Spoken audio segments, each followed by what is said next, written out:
Alright, you guys, this one's really hard for me to do. I've done like 18 million takes because I can't stop crying. I didn't think that I was gonna make this part two, but this is so important.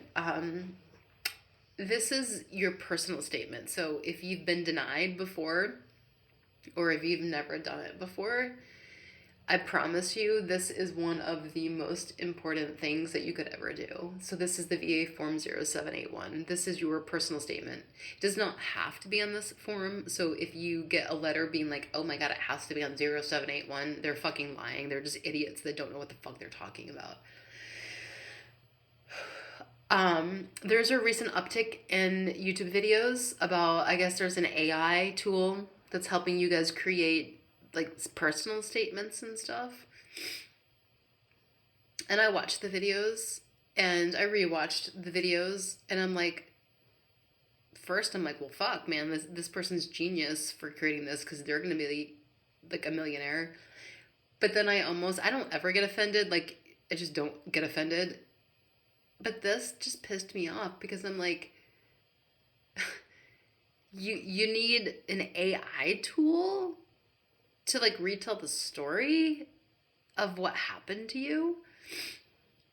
It's just not fair. Like it's like bullshit. Like I call fucking bullshit. Like you're not playing chess, you're playing goddamn, like it's not even checkers. Checkers is too high and you're bored. You do not need a fucking AI tool to create your personal statement. You need balls of steel to put yourself on the line. And holy fuck, this is like, again, this is take 1000 because I can't fucking get it correctly because I keep crying. So god damn it, let's hope that I can get it right. Fuck, let's do this. This actually, no, I want continuous because I keep doing this and it doesn't let me do this. So hold on.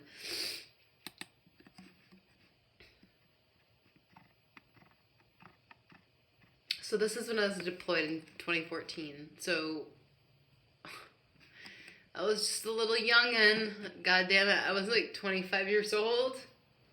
That's the part that kills me because it took me so long to do this claim.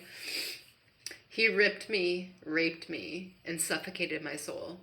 He stripped away my self-worth, layer by layer, until there was nothing left of my personality. There are wounds on the body that never show. My wounds are much deeper and more painful than anything that bleeds. Rape is the most humiliating thing that can ever be done to you, and it is the most vulnerable you can ever be. Living with PTSD from being sexually assaulted is a double punishment. Your body is violated, and your mind constantly reminds you that it happened with a simple smell, a sound, a touch, or a word. I will never forget the smell of that crude oil silently burning in the background, the frantic noise of being bombed, or that pungent smell of cough syrup on your breath. Why did you choose me? Were you so broken? And this is me fucking being an empath because I'm trying to make a fucking excuse for him. I felt bad for him. Like, what the fuck? Were you so broken that you felt compelled to steal the end? I was fucking 25, you guys. I'm 45 years old right now. Like, fuck. It took me so long.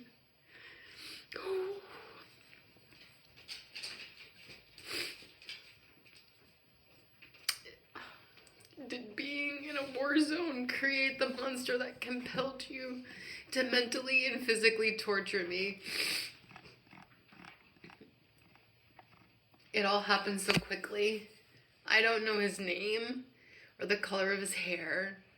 I don't know where he lives or if he's even still alive. I don't know if he knows what he did to me.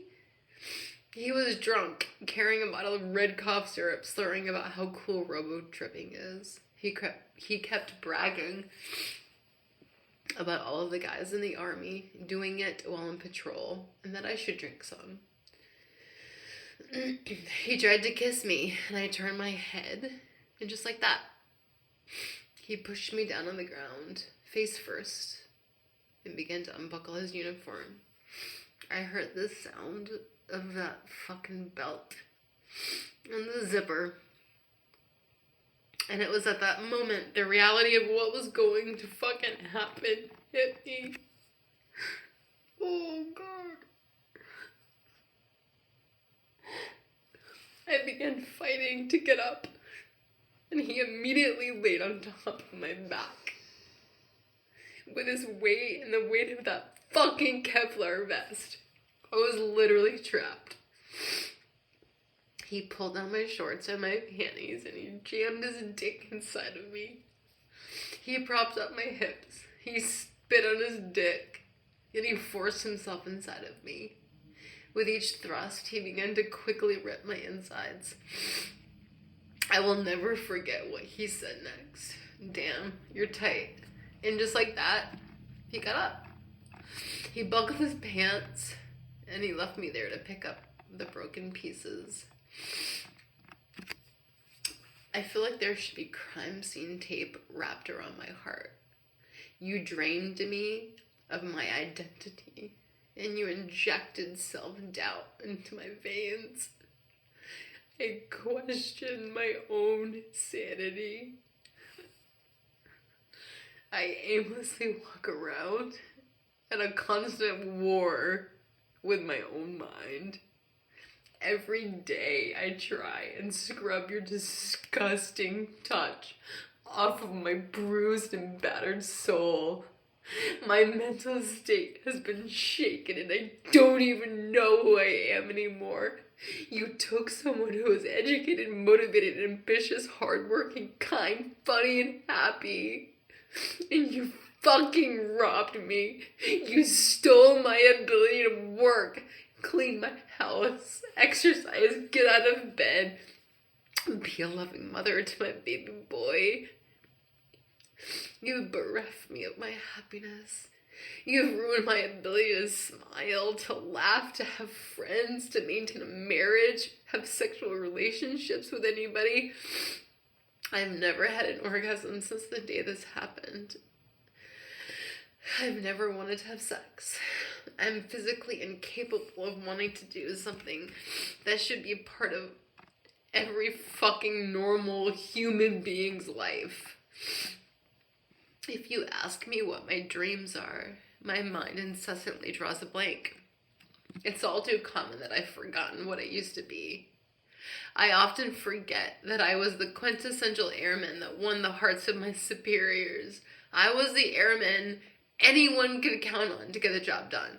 I was known for my hard work, determination, and hunger for success.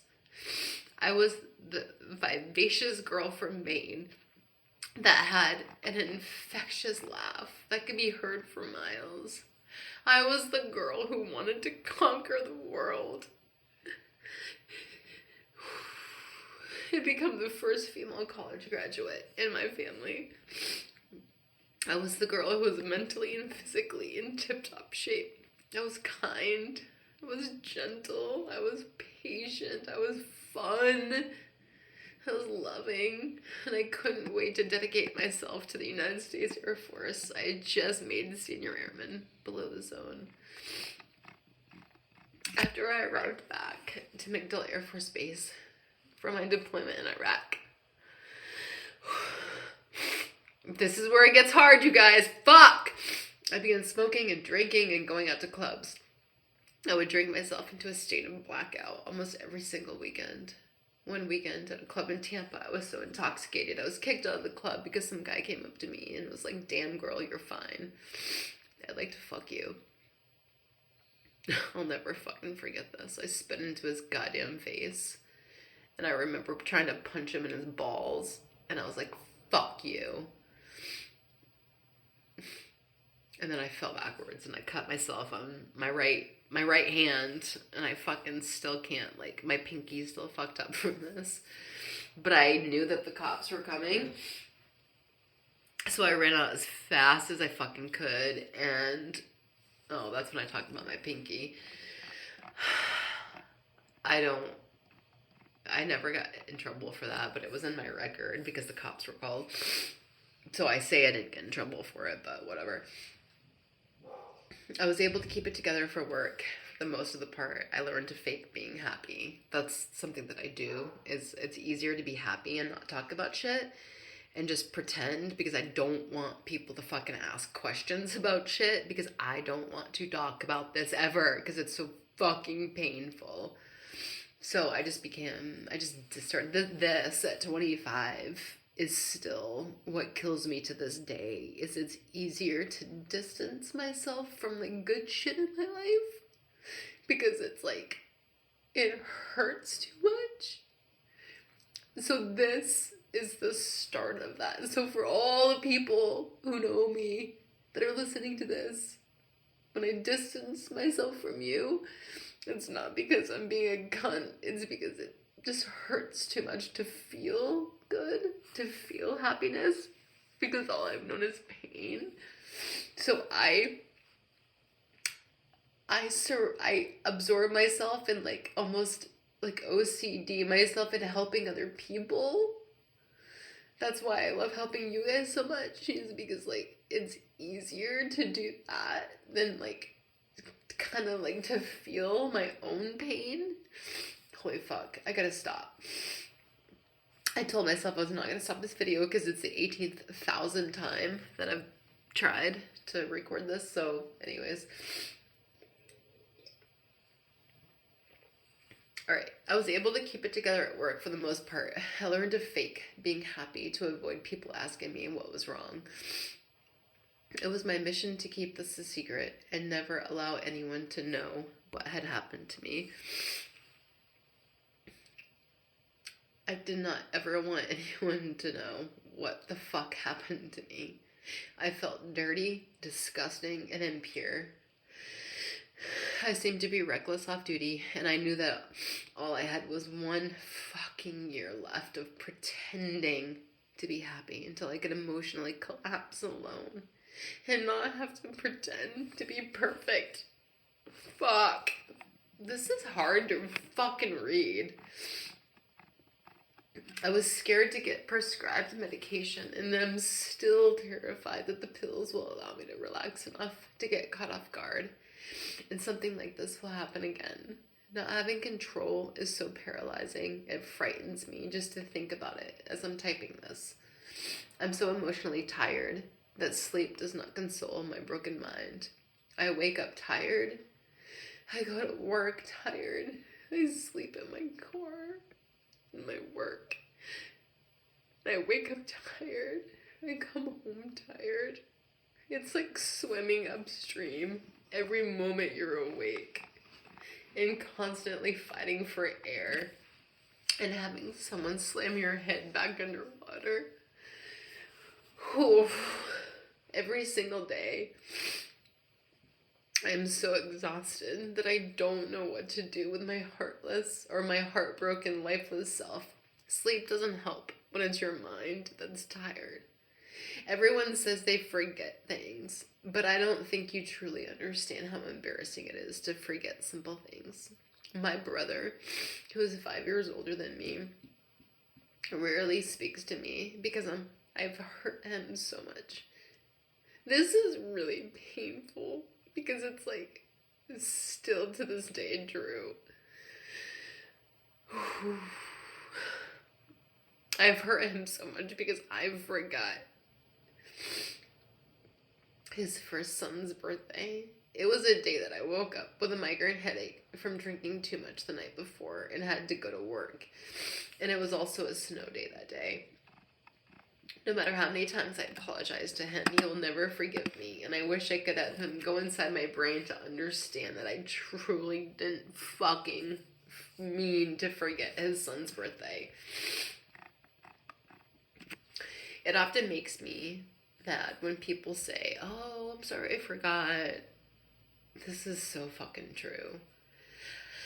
I don't think people truly fucking understand what it's like to be physically incapable of remembering what you need because you have this goddamn fucking tornado of thoughts that are just like like crashing through your head because like you were just trying to goddamn fucking survive. Man, like, that's what people don't understand about us is like, we don't mean to forget shit. Like, we really fucking don't. Like, in fact, it's quite opposite. Like, you try so desperately to remind yourself, and then you're hyper vigilant of, holy fuck, don't fucking forget to do this. Don't fucking forget this. And then you put that pressure on yourself that you like naturally fucking forget everything. And then people are fucking mad at you.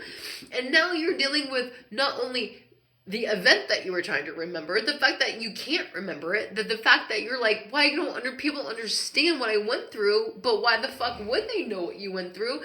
Because we don't have the balls to tell anyone. Yeah, and now you have a whole new set of problems because you fucking forgot it. And now people are even more mad at you. God. Whew. Told you this is going to be fucking intense, you guys. One day, this is when I had my business. I fucking love kids because kids and old people and Vietnam vets are like my jam because everyone's so fucking innocent. So one day, a parent of mine, when I had my business, it was an after-school program. I was out of the military. One day, a parent of mine, of my new incoming students, introduced themselves and asked my name. Dude, you guys, this was so fucking, like, I can't. Like, this was so embarrassing. I will never fucking forget this as long as I live. I was so stressed and so, like, I'm a people pleaser and, like, building up everything. And, yeah, so this is it. I couldn't fucking remember my own goddamn name, you guys. I was like, hey, it's nice to meet you. And then I went through instantly everything. Like, it's the business name. It's this. I'm like, holy fuck. I'm like, what the fuck is your name? I couldn't remember my name. So I just tried to make a joke out of it, right? Like, I was like, holy fuck, this is like, no, this is not right. Like, this is fucking insane. And I remember I was like, kind of, I can still tell you about it. I can still, and I know where I was. I can see the desk with the zebra stripes.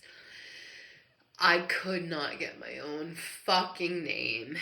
And I was trying to quickly understand what was happening and where I was or whatever. Dude, that's like insane. I have not read this since I wrote it. Like, this is insane to go back. This is why I can't stop crying, you guys. Fuck. Do you know the feeling of wanting to curl up and die? Well, times that went by 100. Dude, this is so fucking true. I was so embarrassed. And add some rage. I was so mad because I was so embarrassed that I couldn't remember my name. I'm like, how dare them have the audacity of embarrassing me in front of your coworkers? Like, I was just so mortified at myself because I couldn't remember my name that I got mad at the dude that was asking my name. It's my own fault. Like, that's not his fault. That's just a byproduct of what happened to me. So these episodes sometimes do not last very long, maybe 30 to 60 seconds, and other times it lasts up for 20 minutes or more when I can't remember shit. I wish you could feel what it's like dude, like oh my god, this is so fucking true. It still happens to me. Like, I have 20 goddamn different fucking movies playing inside of my head, and I don't know which one to turn the volume down on. Like, which movies are okay to be inside there? Like, which ones can I listen to? And, like, which movies do I need to mute? Because, fuck, like, are they good? Are they bad? Like, am I going to learn from them?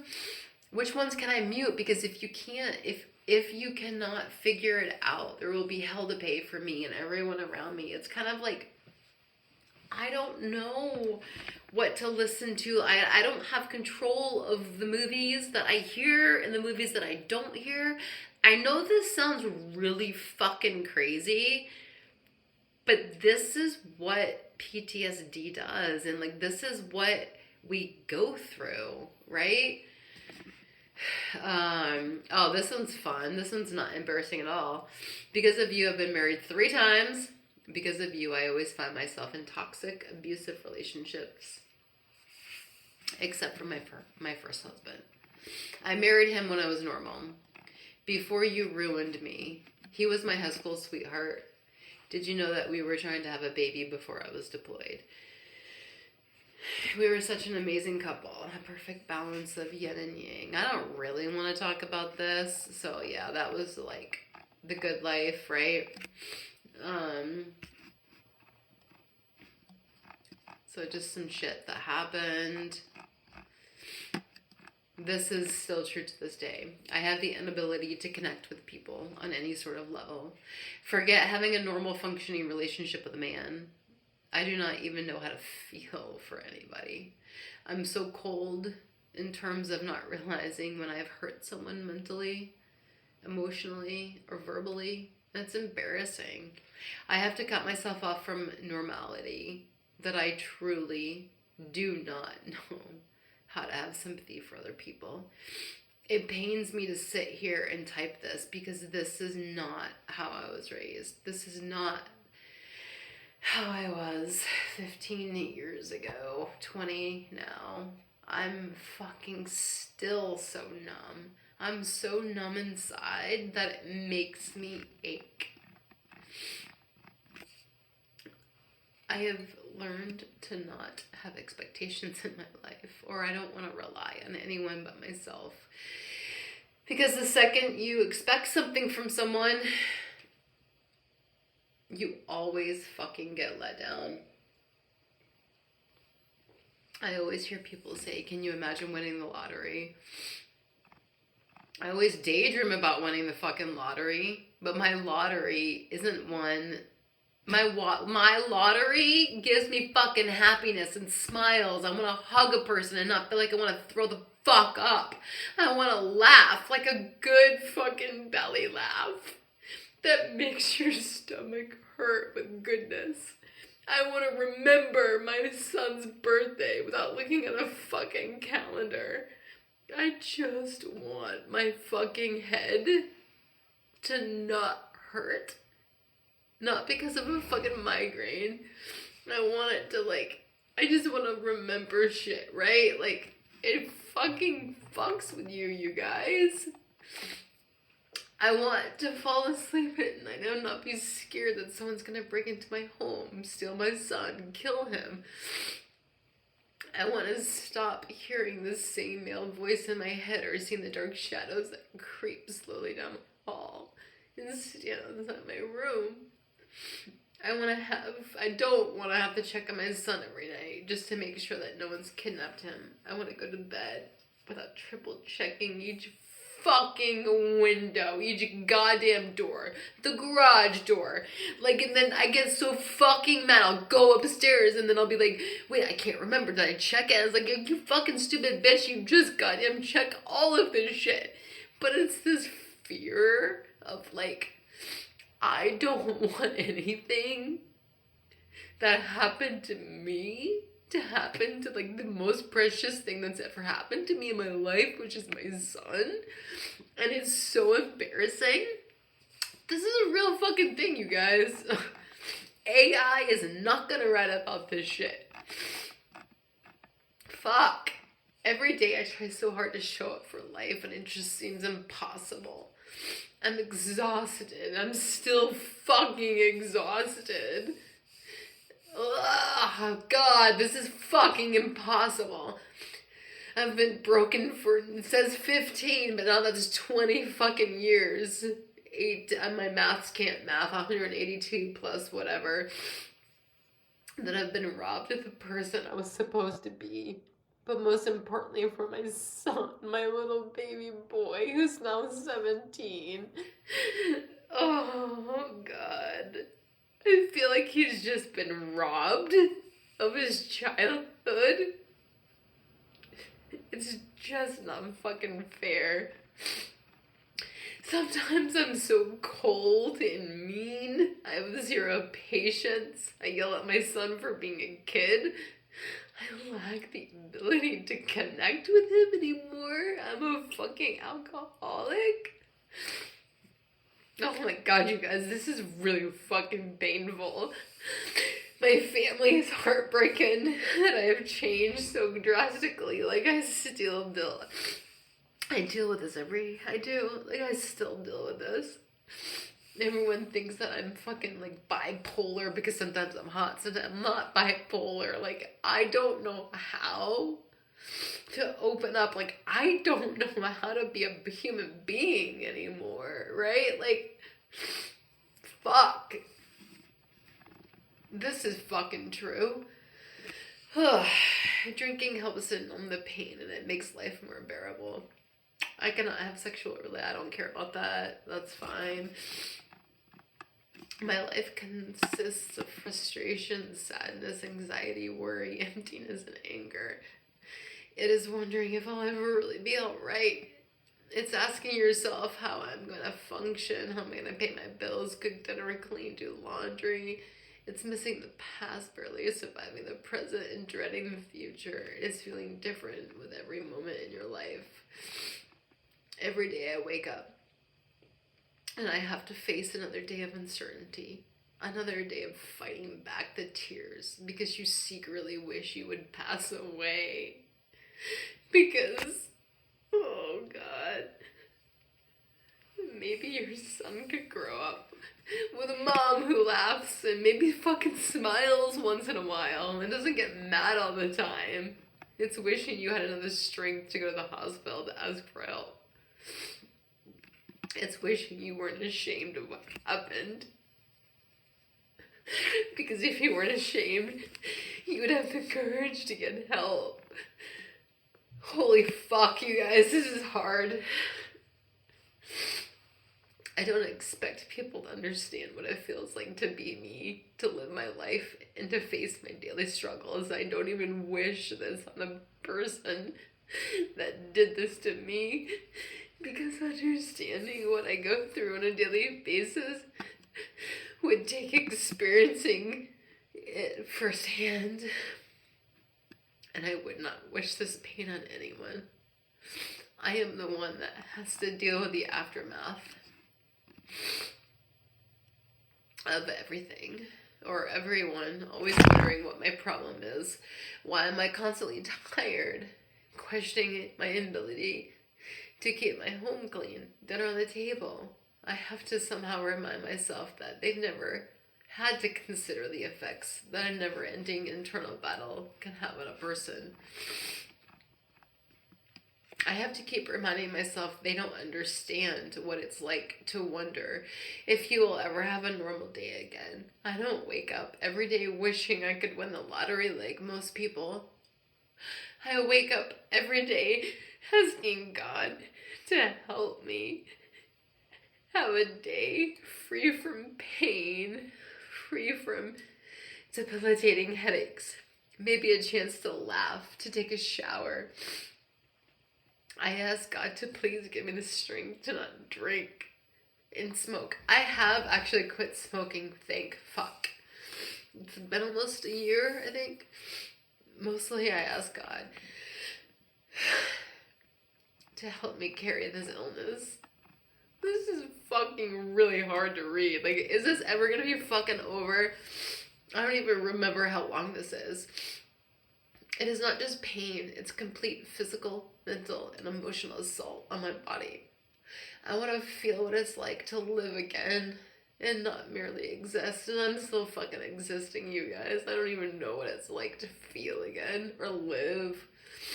I want to be able to stop avoiding people, places, family members, and strangers because it triggers uncertainty. And uncertainty triggers the ability to control the situation and the feelings. And that feeling triggers the night I was assaulted because I had no control. Trauma is the perhaps, that's obviously grammatically wrong. Trauma is perhaps the most ignored, belittled, denied, misunderstood, and untreated cause of human suffering. It has left me so caught up in my own head that I've missed the beauty around me. The aftermath is what is more crippling than the actual sexual assault. Like, that's so fucking true. Like, I would almost rather be raped 1,010 times more than deal with the fucking aftermath. Like, it's fucking hard. It's so exhausting, it's debilitating, and it's confusing. My inner world is chaos. You don't know who you are, how you got here, how much time has gone by. You lose track of time. You feel lost. Past and present blur together. And it's just one gigantic mess. The loneliest feeling is watching your whole world fall apart. And all I can do is blankly stare as time goes by. I continue to fight for my life so that I can be a better person for my son, and to hope that one day I can feel what it's like to walk again on my own 2 feet, feel or free from the heartbreak that is all I seem to understand. I have to be brave and look beyond the darkness of my past and trust what the future holds. Good things. Oh my god, I finally got to the end. Holy fuck. This is really goddamn hard. Holy fuck. Let me get like 3 seconds so I can collect myself and end this. So, the reason why I put myself on the line for this is that I'm really fucking angry that people are making videos on how to create personal statements using AI. I don't think that a person that has gone through MST needs that, because I don't know, I guess I think that it's kind of like a slap in the face for me, like how, and this is me being a cunt, like, and I don't know how to explain this, but like, you need AI to write a fucking personal statement. Like, why can't you just write one? And you're gonna get service connected because you used AI, but a person that doesn't even know what to do or how to start and doesn't write a good personal statement doesn't get service connected. It's just super frustrating for me. So I originally was not going to do this because it was too painful, but I had to do this. It's very therapeutic.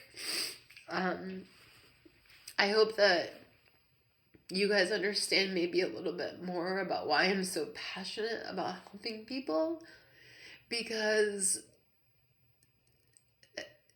this is one of my coping, like I obviously am an alcoholic, and I also help people as a coping mechanism, and I just don't want you guys to feel alone. Like, what you're going through, you're not alone. I swear to God, you're not alone. So I'm gonna make this video too, because no matter if you have never applied before, if you have applied before, if you documented it, if you didn't document it, I think that your personal statement is the most fucking important thing that you could ever write. All right, you guys. I can't believe I'm gonna post this, but I'm gonna put myself on the line because this is so much I fucking love you guys. All right. I love you guys.